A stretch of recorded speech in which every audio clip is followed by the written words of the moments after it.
Bonjour à tous, merci d'être là pour vivre ce moment ensemble. Comme ça a déjà été dévoilé, le thème Nous sommes enfants de Dieu, et alors?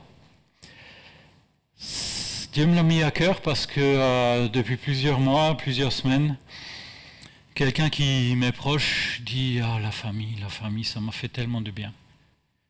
Et elle m'a rappelé à quel point nous sommes une famille. C'est en fait une chose fondamentale en nous par rapport à l'identité. Nous avons ces identités de travailleurs, de pères de famille, de mari, d'étudiantes, étudiants. Mais il y a plus fondamental et ça touche encore à une identité profonde de ce que nous sommes en priorité. Ça touche à nos motivations, ça touche à nos choix. Et l'évangile de Jean, au chapitre 1, verset 12, dit « À tous ceux qui l'ont reçu », en parlant de la lumière, un peu plus tôt dans le verset, « à tous ceux qui l'ont reçu, elle a donné le pouvoir de devenir enfants de Dieu, à ceux qui croient en son nom. » Toute la Bible parle de la famille. Le peuple de Dieu est une famille. Pourquoi? Parce que Dieu est le Père de la création. Dieu a cette paternité totale, originelle, qui nous concerne tous. Je suis conscient que l'image de la famille n'est peut-être pas toujours des plus positives pour chacun de nous. Parfois, on a de super familles, on a été éduqué dans un milieu relativement équilibré. Mais d'autres fois, et je pense que nous avons conscience, on a déjà vu des gros dysfonctionnements dans certaines familles, des gros manques, des grosses carences. Mais nous allons essayer de sortir justement de notre passé parfois inconscient. Ce passé qui forge certains instincts en nous. Et cela touche à mon identité. Qui suis-je? Est-ce que tu peux répondre à cette question facilement? Alors on ne peut pas y répondre en quelques temps, même pas en une matinée, même pas en une encyclopédie.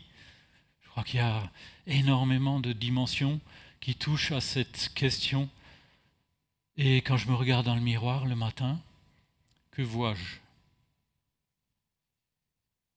Nous allons y réfléchir un peu parce que pour être heureux, pour s'épanouir, pour être un adulte dans la foi, un adulte solide, il faut réfléchir à cette identité. Parce que ça engendre énormément de conséquences dans nos choix. De qui es-tu, le fils? De qui es-tu, la fille? Alors ça reste symbolique, hein, c'est aussi spirituel. Ça sort un peu du cadre strictement de mon papa et de ma maman terrestre.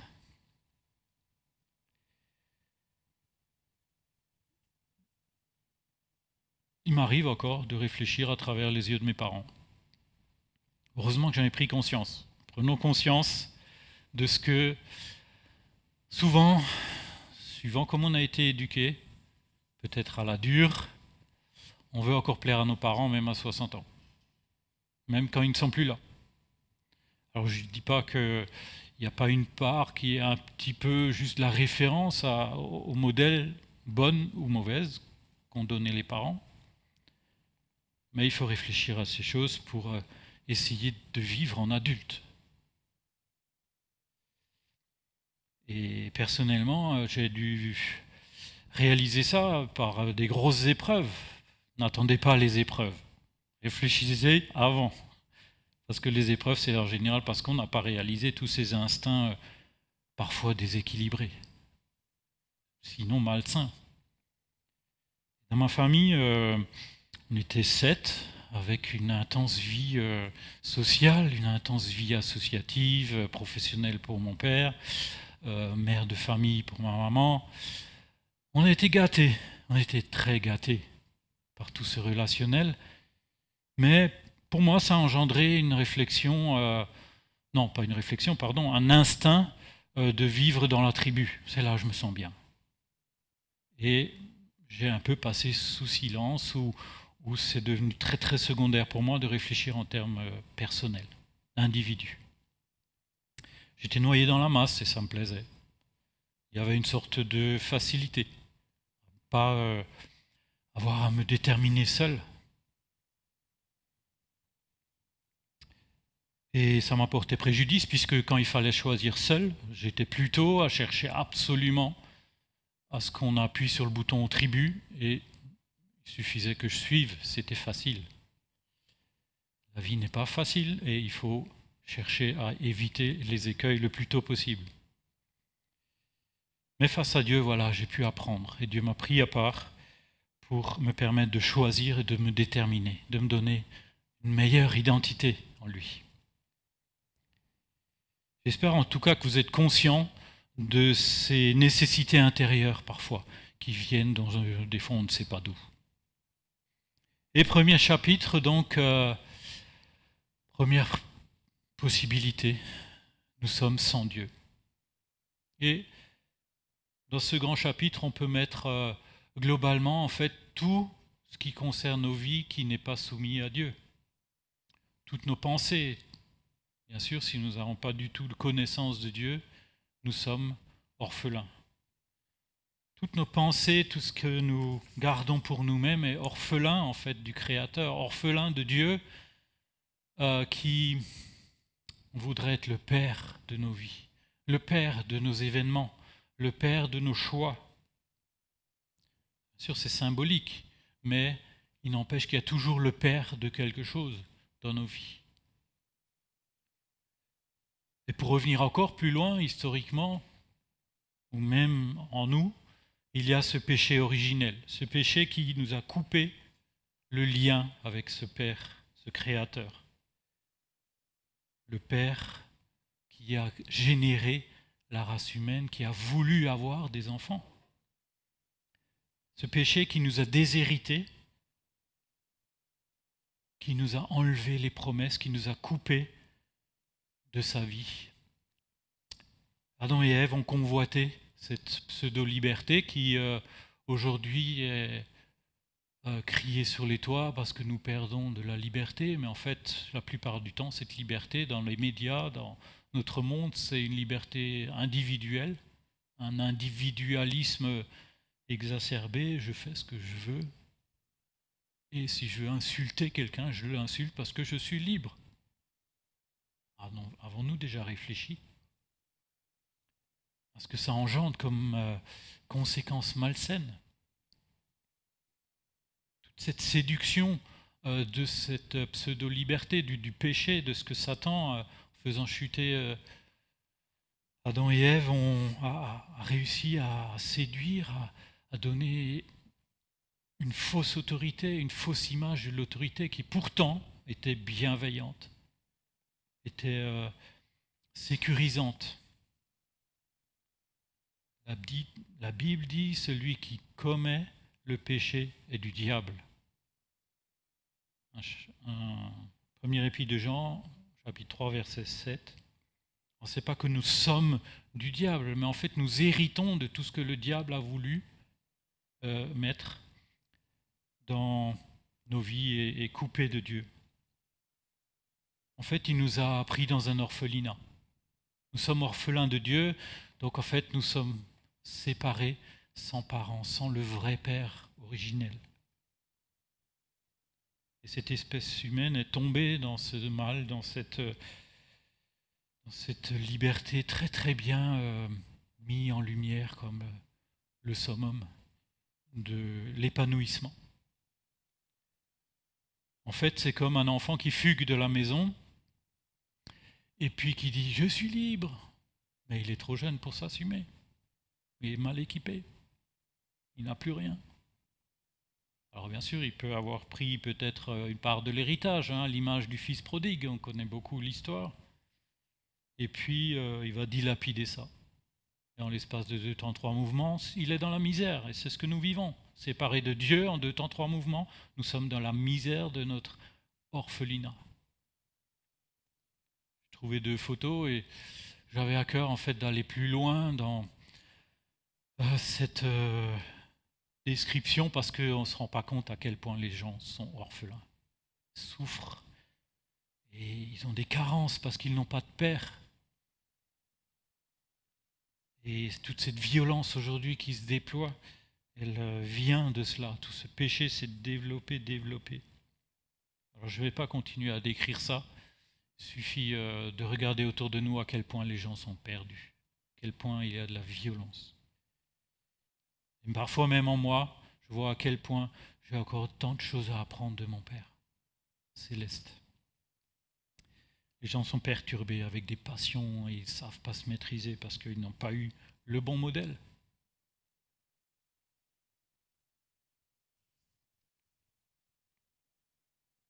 Mais le monde a-t-il perdu? Non, Jésus est venu.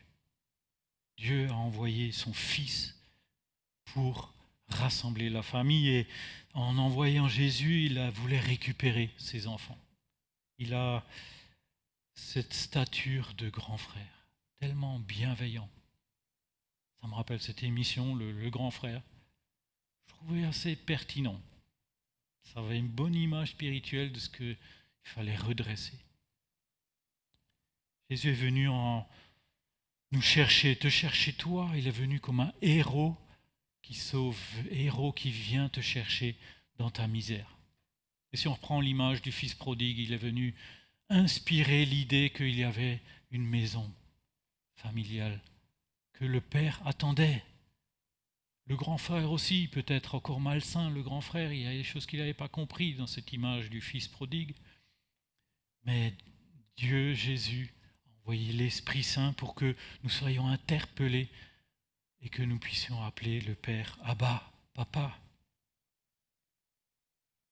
Et donc maintenant, je vais vous emmener dans la famille de Dieu ou dans les caractéristiques, dans tout ce que Dieu a fait en t'adoptant dans la famille de Dieu. Si tu as déjà choisi Jésus, si tu as déjà voulu que Jésus soit ton sauveur personnel, Dieu t'adopte. Et quand il t'adopte, il fait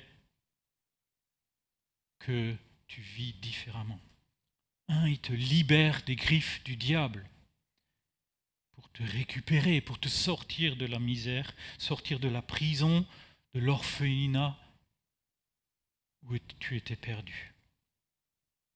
Il te donne une espérance parce qu'il est tout-puissant et que cette espérance, elle est là pour toi. C'est comme les promesses dont nous avons parlé. Une espérance dans une paix surnaturelle, dans une sécurité que Dieu a prévue dans la famille. En t'adoptant, Dieu te montre le pardon. Il te montre comment faire grâce, comment recevoir sa grâce gratuitement, non par les œuvres, mais par ce que lui, il donne gratuitement. Il nous a réconciliés avec lui et il nous a réconciliés entre nous dans la famille. Nous ne pouvons pas vivre en conflit. C'est une base simple de la vie de famille. En nous adoptant, il a aussi donné un héritage. Il nous a fait retrouver l'héritage dont nous avons parlé tout à l'heure à la fin de la louange. Ses promesses. Parce que nous étions déshérités et là, il nous refait héritiers. Il nous donne aussi la sagesse dans la famille parce qu'il y a le conseil que Dieu a prévu de transmettre dans la famille à travers les frères et sœurs. Et pour que nous puissions agir avec une meilleure pertinence grâce aux autres. Tout cela est entouré de cet amour que Dieu a dans la famille, que Dieu donne dans la famille, qui comble nos carences, qui comble nos besoins tous, parce que c'est un amour parfait. C'est un amour que Dieu désire tellement donner à travers la famille. Rien à voir avec l'amour humain, même si c'en est une petite partie, mais qui est tellement partielle, tellement terrestre, tellement faillible, décevante souvent. Et pour finir, en nous adoptant, Dieu nous donne une carte d'identité. Tu es fils et fille de Dieu. Tu es gravé dans ses mains, dit des promesses de l'Apocalypse ou d'autres endroits dans la parole de Dieu. Tu es gravé, ton nom, ton prénom spécifiquement est gravé dans les mains de Dieu. Dans cette famille, tu es inclus, qui dure depuis des siècles, des millénaires. Nous avons cette famille. Une maison, un toit, une église pour nous protéger. Éphésiens 2, 19 dit « Ainsi donc, vous n'êtes plus des étrangers et des résidents temporaires, vous êtes citoyens des membres du peuple saint. Vous appartenez à la famille de Dieu. Dieu vous a intégrés à l'édifice qu'il construit sur le fondement que sont les apôtres, ses prophètes, et dont Jésus-Christ lui-même est la pierre d'angle. Dieu construit l'Église avec toi. Pour cette construction où il met aussi un toit, une protection. Alors cette protection, malheureusement, ou heureusement, ou ça appartient à Dieu, je n'ai pas à juger Dieu ce qu'il fait, bien sûr.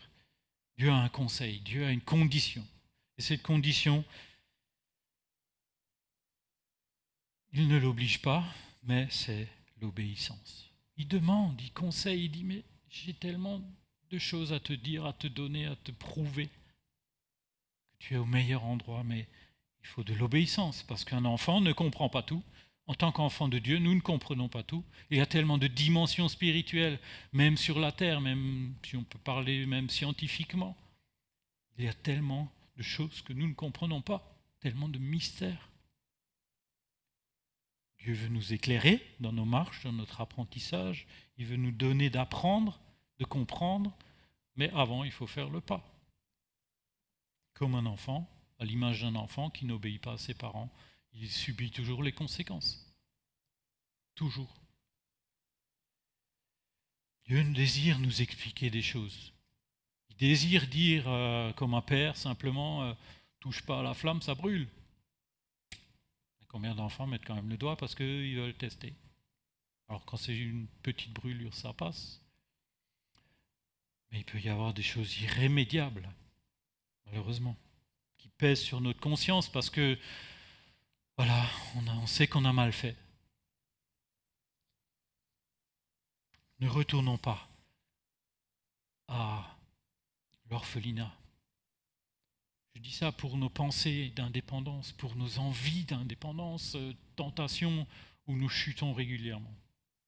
Prends garde à toi, surveille ton cœur, ton âme, parce que être sauvé, juste déclarer Jésus est mon sauveur et faire ce que je veux, c'est le pire des gouffres devant moi pour se tomber, pour se tromper. Et puis Jésus prévient aussi en Luc 6, 46, « Pourquoi m'appelez-vous Seigneur, Seigneur, et ne faites-vous pas ce que je dis ?» Pourquoi ? Parce que nous sommes effectivement tentés, nous sommes rebelles, nous avons besoin de rentrer dans la famille encore et encore et encore, et de revenir, parce que c'est le lieu où Dieu nous apprend. Nous apprend pourquoi ? Quel est le but, en fait, de l'enfance ? Quel est le but de cette période où nous apprenons ? Jusqu'à notre mort, nous sommes enfants, en fait. J'ai beau avoir quelques cheveux gris, je dois régulièrement me dire, plus de cheveux gris, oui, mais enfant toujours, tant que je suis sur cette terre, parce que Dieu désire m'apprendre des choses jusqu'au dernier moment. Donc, nous devons devenir des adultes dans la foi. Qu'est-ce qu'un adulte dans la foi ? Quelqu'un de solide, inébranlable, plus mûr, qui apprend que Jésus a des plans pour nous, désire nous faire avancer. Un adulte, c'est quelqu'un de fructueux. Un enfant, il apprend par des toutes petites choses que c'est porter du fruit, grandir, construire des Legos, a priori quelque chose d'un peu inutile, ou dessiner. Voilà, c'est un peu gribouillé, mais il apprend. Il apprend petit à petit, et plus tard, il sera peut-être un grand architecte, parce qu'il aimera dessiner. Plus tard, il sera peut-être dans le bâtiment, parce qu'il aimait faire des Legos. J'utilise des images, bien sûr, très simples et symboliques, mais nos talents sont là pour se développer, et pendant l'enfance, découvrir ces talents, essayer, et puis on voit que ce n'est pas le chemin, il y en aura d'autres. Tellement de talents à découvrir pour devenir adulte et porter du fruit. La Bible dit en Éphésiens 4, Cela en vue de l'œuvre, du service et de l'édification du corps de Christ, jusqu'à ce que nous soyons tous parvenus à l'unité de la foi et de la connaissance du Fils de Dieu, à l'état d'homme fait, à la mesure de la stature parfaite de Christ. Ainsi, nous ne serons plus des enfants, flottant et entraînés à tout vent de doctrine, joués par les hommes avec leurs fourberies et leurs manœuvres séductrices. Mais en disant la vérité, avec amour, nous croîtrons à tous égards en celui qui est le chef, Christ. De lui, le corps tout entier, bien ordonné et cohérent, grâce à toutes les jointures qui le soutiennent fortement, tire son accroissement dans la mesure qui convient à chaque partie et s'édifie lui-même dans l'amour. Waouh, quelle densité dans ces quelques phrases, mais c'est tout le programme de l'Église, spirituellement parlant, et aussi appliqué à des choses concrètes. Voilà le but de Dieu, apprendre à imiter ce grand frère parfait qu'est Jésus. Il a donné son sang pour que tu sois adopté. Il a donné son sang à chacun de nous. Nous sommes unis dans le sang de Jésus parce qu'il a payé grâce à la vie qu'il a donnée, qu'il a versée pour toi et moi. Nous sommes unis à ce corps. Nous sommes unis ensemble par ce sang, par l'Esprit Saint qui veut nous construire pour nous donner une vie fructueuse. Cette vie fructueuse d'enfant de Dieu, j'ai donné quelques caractéristiques, il me semble. Bien sûr, ce n'est pas exhaustif, il y en a beaucoup, beaucoup d'autres. Mais premièrement, c'est que l'amour est le moteur de tout. Sans amour, je ne suis rien. Dieu est amour, il l'a créé par amour, il nous a adoptés par amour. Tout est par amour et donc nous devons vivre cela, vivre les choses, vivre la famille par amour. Parce que tu sais que cet amour est parfait. Et que, enfant, tu sais que le papa, tu as confiance que le papa, c'est amour complet. Nous ne sommes pas là pour plaire aux hommes. Mais nous avons besoin de chercher l'amour uniquement en Dieu et pas dans des amours, disons, passagers, même si nous avons besoin d'amitié. Nous avons besoin aussi de voir chez les autres cet amour. Mais c'est l'amour que Dieu donne qui est notre référence ultime. Nous avons besoin d'aider les autres à être adoptés avec, de transmettre cet amour pour que d'autres soient adoptés aussi dans cette famille et vivent ces espérances, vivent ce bonheur, d'avoir le Père compris qui est le Papa ultime. Nous avons aussi besoin, dans cette vie fructueuse, de comprendre comment nous devons prendre soin les uns des autres. Il y a un mot dont j'ai horreur particulièrement, c'est le mot indifférence. Parce qu'il est l'antithèse, le contraire de la vie d'église. Il est détestable et Jésus a été tellement attentionné pour chacun. Il l'était quand il l'a montré sur terre et il l'est aujourd'hui. Il est attentionné pour toi qui est peut-être seul chez toi. Jésus est là. Il te regarde. Il désire prendre soin de ton cœur, de ton âme, de ton corps aussi. Il est là et il veut prendre soin de toi, quel qu'il soit. L'autre caractéristique d'une vie fructueuse, c'est de créer des relations, de construire des relations. Tellement de choses à dire sur le sujet, on a déjà beaucoup parlé ces dernières années. Nous devons tisser encore des relations. Et puis faire rayonner l'identité de la famille, un des derniers grands points, le dernier grand point d'une des caractéristiques d'une vie fructueuse, faire rayonner l'esprit de famille, faire rayonner cette envie de vivre ensemble. Dieu a créé la famille pour cela, en amenant les autres aussi à l'extérieur, mais en nous amenant les uns les autres à nous réchauffer. Et l'esprit de famille, j'ai donné aussi certaines caractéristiques, c'est être ensemble. Premièrement, vivre en famille, c'est vivre ensemble. On ne peut pas continuer de vivre derrière les écrans en disant appartenir à la famille. C'est un temps, c'est court, on sait que ça s'arrêtera le plus tôt possible, on désire tous que ça s'arrête maintenant, mais voilà, il y a les circonstances, mais retrouvons de vivre ensemble.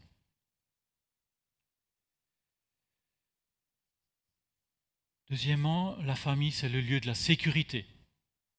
C'est une sécurité spirituelle. Dieu a créé l'Église, ce toit dont je parlais tout à l'heure, pour nous protéger des attaques, pour nous protéger des dangers spirituels. C'est là que nous ne comprenons pas toujours, puisque on croit que simplement on vit des relations, on vit des choses dans l'Église, mais il y a aussi cette sécurité. Nous nous plaçons en sécurité quand nous sommes dans le lieu, quand nous vivons, ce que je dis juste avant, quand nous vivons ensemble. Et puis nous pouvons nous prévenir des dangers les uns les autres. Quelqu'un me préviendra, non, tu travailles trop. Il me dira, moi, non, tu es trop dans le groupe. Il n'y a pas que le groupe, il faut aussi que l'individu se détermine. Oui, je dois apprendre que chacun se détermine. Même s'ils vivent dans le groupe, ça nous permet de nous protéger mutuellement. On doit aussi vivre sa détermination, comme je l'ai dit tout à l'heure, sur sa vie avec Dieu personnel, mais nous devons aussi nous protéger de l'individualisme malsain. Nous pouvons nous protéger des peurs. Glenn en a parlé dimanche dernier. Elles sont tellement présentes en nous. Nous avons peur de tellement de dangers. Des menaces, il y en a tout le temps. Certaines sont mensongères et on doit se prévenir mutuellement que voilà, les mensonges ne sont pas toujours aussi dangereux que cela. Et puis il y a aussi les vraies peurs, c'est vrai. Mais là aussi, nous nous protégeons mutuellement. À l'inverse, nous pouvons protéger quelqu'un dans l'Église, parce que tu es complémentaire. Tu me protégeras de certains de mes défauts. Trop enthousiaste, trop... je suis un peu va-t-en-guerre. Non, quelqu'un me dira, réfléchissons, prenons les choses pas à pas. Troisième caractéristique de l'esprit de famille, c'est le lieu de croissance. C'est le lieu où on peut s'encourager mutuellement. C'est le lieu où, ensemble, en sécurité, nous pouvons nous encourager, nous pouvons aider à surmonter les chutes, à nous relever les uns les autres. Quatrième caractéristique et dernière, que j'ai pris, il y en a d'autres, mais l'esprit de famille, c'est aussi d'arriver à un moment donné à être sur le tremplin pour sortir, pour éviter de rester enfermé dans la famille. Si un adolescent reste jusqu'à 30 ans dans la famille, il a un problème de maturité. Ses parents ne l'ont pas poussé dehors, et je pense que c'est sain d'être envoyé, de recevoir cet envoi, même si ça fait mal un temps. On ne peut que remercier Dieu le jour où il nous a envoyés vers des non-chrétiens, vers l'extérieur, à sortir de nos quatre murs. Et puis à rendre service à l'extérieur, parce qu'il y a tant à faire. Les gens attendent, ont besoin de la vie de famille, ont besoin d'entendre que Dieu les aime, qu'il veut les adopter. En conclusion, donc, qui es-tu ?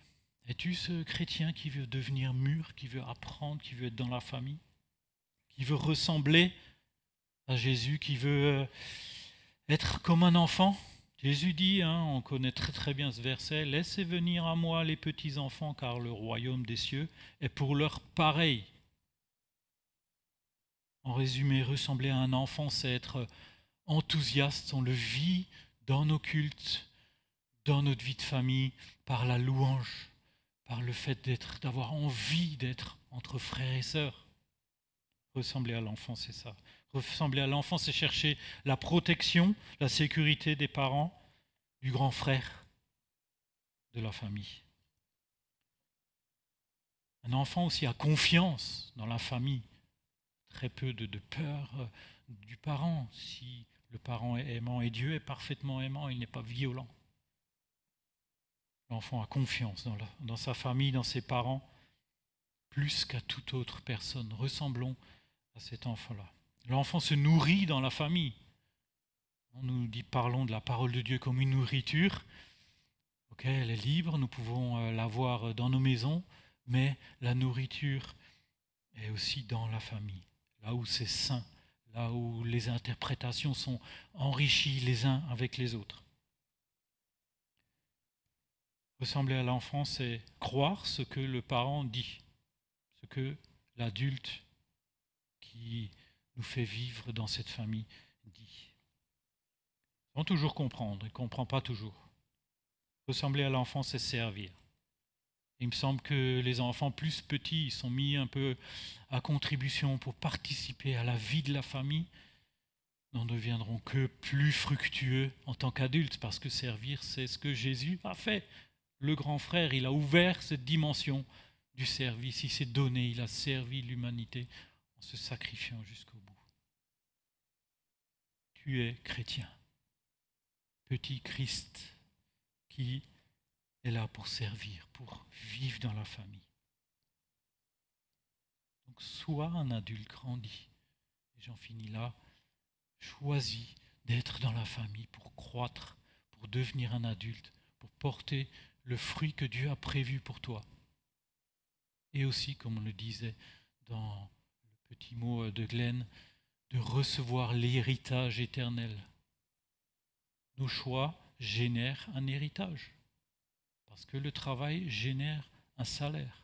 Et ce travail dans l'Église n'est pas seulement lié à des choses matérielles, mais c'est tisser des relations et faire croître cette famille.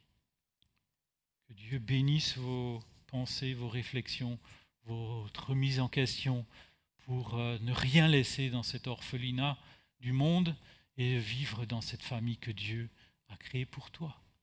Ce doigt-là sur l'image est cet instant toujours que tu peux avoir chaque jour prenant la main de Dieu pour être dans la famille. Soyez bénis, merci pour votre écoute et que Dieu fasse du bien à vos cœurs en vous adoptant un peu plus, en vous donnant à Dieu. Amen.